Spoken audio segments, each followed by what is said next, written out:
Les 10 bagues de fiançailles les plus emblématiques de la couronne britannique. Certains saphirs plus rares que la royauté, certains diamants taillés dans l'exil. Une bague fut créée d'un diadème brisé. Une autre, simplement choisie en vitrine. Elles ont ébloui le monde, mais leur éclat dissimulait sacrifices et rébellions silencieuses. Car dans l'univers royal, tous les joyaux ne sont pas éternels, et tous les amours ne durent pas.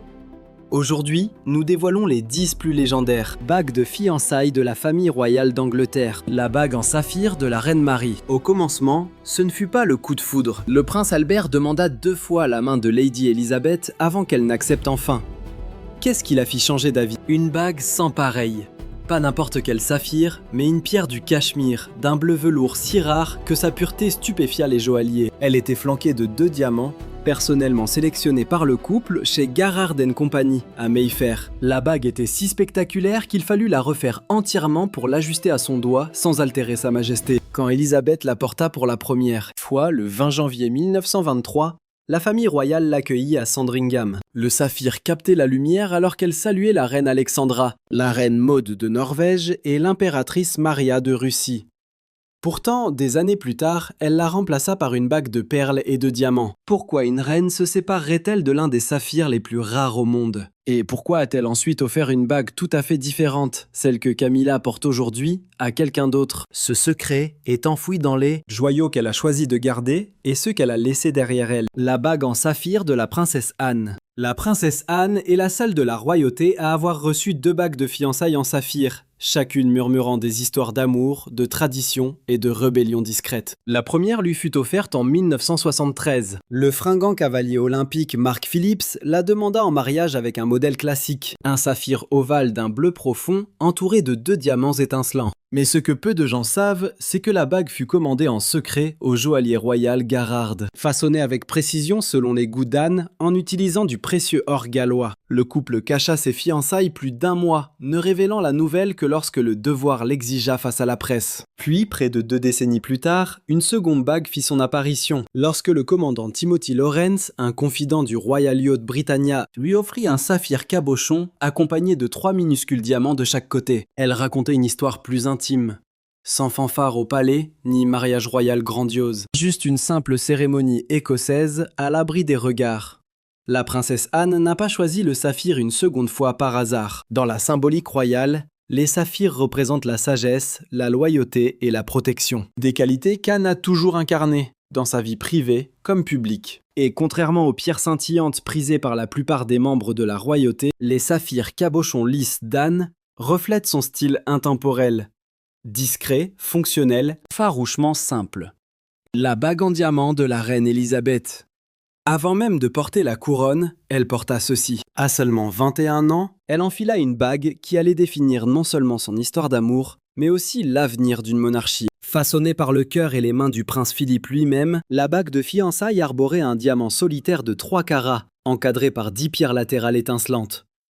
Mais ce qui la rendait extraordinaire, ces diamants furent extraits d'un diadème de sa mère, la princesse Alice de Battenberg, un bijou porté lors de son exil. Ce seul acte a métamorphosé la bague en un véritable lien entre les empires d'antan et un avenir naissant. On estime aujourd'hui sa valeur entre 150 000 et 250 000 livres sterling. Pourtant, sa portée sentimentale est-elle inestimable. Philippe utilisa même les diamants restants pour lui faire façonner un bracelet assorti, que l'on aperçoit encore sur des portraits et lors de banquets des décennies plus tard. Mais ce que le public a toujours ignoré, c'est le destin de cette bague aux derniers instants de la reine. Fut-elle inhumée avec elle ou réservée à une future reine? Ce pan de l'histoire reste un secret bien gardé à Windsor. La bague en saphir de la princesse Diana. En 1981, Diana a fait plus que choisir une bague. Elle a affirmé sa personnalité. Le prince Charles lui présenta une sélection de Garrard, le joaillier de la couronne. Mais au lieu d'un héritage sur mesure, elle jeta son dévolu sur un modèle du catalogue. Un saphir de Ceylan de 12 carats, ceint de 14 diamants solitaires sur une monture en or blanc de 18 carats. Son coût de 28 000 livres sterling, accessible au public, provoqua un choc au palais. Certains la critiquèrent pour ce choix jugé trop commun. Mais Diana, elle, l'adorait. Le saphir rappelait l'azur inoubliable de ses yeux. Son motif évoquait la broche de la reine Victoria, datant de 1840. Un présent d'Albert, symbole d'un amour éternel. Ce lien intime lui conférait une âme, bien au-delà du bijou. C'était son choix, son histoire. Elle la porta dans les fastes de la vie royale et même après la fin du conte de fées, elle resta à son doigt. La bague survécut au mariage. Elle ne s'en est jamais séparée. Et voici le coup de théâtre. À sa mort, ce fut le prince Harry qui hérita de l'anneau. Mais il y renonça pour que le prince William puisse demander Kate en mariage, avec ce joyau qui leur rappelait tant leur mère. Aujourd'hui, cette bague est devenue une icône planétaire. Mais derrière son éclat se cache un sacrifice discret, une rébellion royale et un mystère. La bague de fiançailles de Camilla. En 2005, quand le roi Charles fit sa demande à Camilla, il choisit un joyau de famille ayant appartenu à la reine-mère, une femme qu'il vénérait. Mais rares sont ceux qui connaissent la véritable histoire de ce joyau étincelant. La bague de fiançailles de la reine Camilla est un bijou d'exception, avec en son cœur un diamant taille émeraude de 5 carats et 6 diamants taille baguette qui glissent sur ses flancs. C'est un chef-d'œuvre art déco estimé à 288 000 $. Sa monture en platine lui confère un éclat pur et intemporel, d'une élégance éternelle que peu de bagues atteignent. Signé Garrard, le même joaillier royal qui créa la bague en saphir de la princesse Diana. Ses tailles en gradin exaltent la clarté, créant des reflets aussi vifs que les lustres des palais. Elle ne fut pas choisie que pour sa beauté, mais aussi pour sa mémoire. C'était la bague chérie de la reine-mère, gardienne silencieuse des dîners royaux, des secrets murmurés et de la résilience en temps de guerre. Mais voici le secret. Avant même d'orner le doigt de la reine-mère, on pense que cette bague fut offerte à l'origine par le roi George VI, un trésor post-couronnement, lié à une promesse intime durant les heures les plus sombres du royaume. Et c'est en reine que Camilla la porte aujourd'hui. La bague en rubis de la princesse Margaret. Avant le crépitement des flashs et les gros titres sur les fiançailles royales, il y avait un secret. Niché au creux des collines tranquilles du manoir de Wingfield, Anthony Armstrong-Jones glissa au doigt de la princesse Margaret un anneau à l'histoire sublime. Ce n'était pas un simple bijou, c'était un rubis, pierre de la passion et de la protection, longtemps prisé des têtes couronnées pour sa profonde symbolique. Et pour Margaret, dont le second prénom était Rose, Anthony conçut une dague unique dont les formes imitaient les pétales d'une fleur épanouie, un rubis flamboyant en son cœur, auréolé de délicats diamants, telle une marguerite vivante. Ce n'était pas un anneau d'obligation, c'était une œuvre d'art, d'intimité et de rébellion. Margaret choisit l'amour face à la pression royale. Et Anthony, un roturier devenu prince consort, immortalisa cet amour dans un bijou si intime que sa révélation fut repoussée pour la naissance d'un prince, lui valant le titre de secret le mieux gardé de Grande-Bretagne, la bague en saphir de Kate Middleton.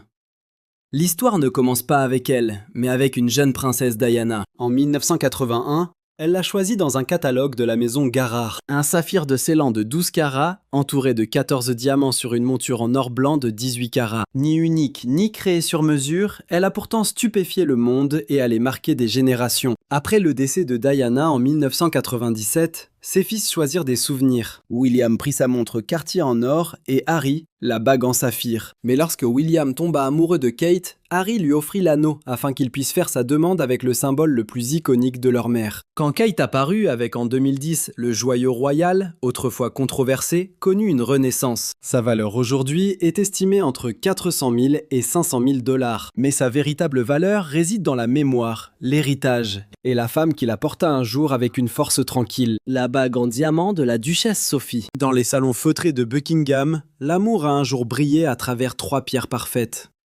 Quand le prince Edward demanda la main de Sophie Rhys-Jones en 1999, il offrit bien plus qu'une bague. Il lui offrit une histoire forgée dans le diamant et la royauté. Sa bague de fiançailles est ornée d'un diamant ovale de 2 carats, flanqué de 2 diamants en forme de cœur, le tout monté sur platine par Garrard, le joaillier historique de la couronne, créateur de la bague de Diana. Mais ce n'était pas qu'une démonstration d'éclat.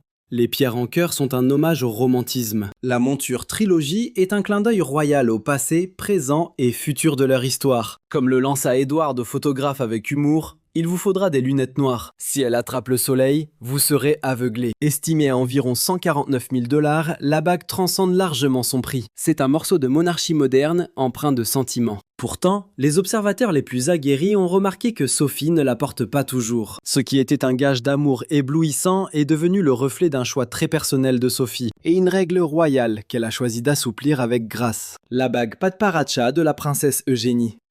Ce n'est pas sa taille qui a saisi le monde, c'était son éclat. Un saphir Patparacha rose orangé d'une rareté absolue trônait au cœur de sa bague de fiançailles. capturant la lumière comme une flamme vivante. Jack Brooksbank fit sa demande sans bague, simplement avec son amour et un mot murmuré sous le soleil du Nicaragua. Mais c'est ensemble, à Londres, qu'ils ont imaginé un bijou sans équivalent. Un saphir de 3 à 4 carats, si exceptionnel qu'il constitue moins d'1% de tous les saphirs, fut serti au centre d'une composition florale de 10 diamants taille brillant et 2 taille poire. Estimée à plus de 100 000 livres sterling, la bague n'était pas seulement royale. Elle était profondément intime. Jack a confié qu'elle change de couleur selon la lumière, exactement comme Eugénie. Padparadscha, un nom qui en singalais signifie fleur de lotus. Un hommage sublime à un amour éclos en secret durant 7 ans. Mais un autre détail nimbe ce joyau de mystère. Un lien royal presque oublié pourrait expliquer pourquoi la bague d'Eugénie évoque une création portée par une autre fiancée de la couronne, bien avant elle. Une histoire que nous lèverons le voile dans notre prochaine vidéo. La bague en diamant de la princesse Béatrice. Quand Eduardo Mappelli Mozzi a demandé sa main à la princesse Béatrice en 2019, il lui a offert bien plus qu'une bague. Il lui a présenté une histoire, une véritable déclaration gravée dans le diamant. Conçue par le joaillier britannique Sean Lynn, la bague est née de la passion commune du couple. L'amour d'Edo pour l'architecture art déco et la profonde affection de Béatrice pour le romantisme victorien. Le résultat ? Un chef-d'œuvre absolument unique. En son cœur repose un diamant rare de 2,5 carats, taille brillante. D'origine éthique et d'une pureté éclatante, il est épaulé par 2 diamants baguettes de 0,75 carats. Façonné en platine avec un serti à 6 griffes, la bague allie précision moderne et âme d'antan. Sa valeur est estimée à plus de 100 000 livres sterling. Mais sa véritable richesse réside dans l'intention. Un trésor bien plus rare. Alors que beaucoup de princesses portent des saphirs ou des émeraudes de famille, Béatrice a choisi l'éclat intemporel du bleu. Merci de nous avoir suivis. N'oubliez pas de vous abonner à notre chaîne pour d'autres histoires étincelantes. Nous serions ravis de savoir quelle bague de fiançailles vous a le plus séduit et pourquoi.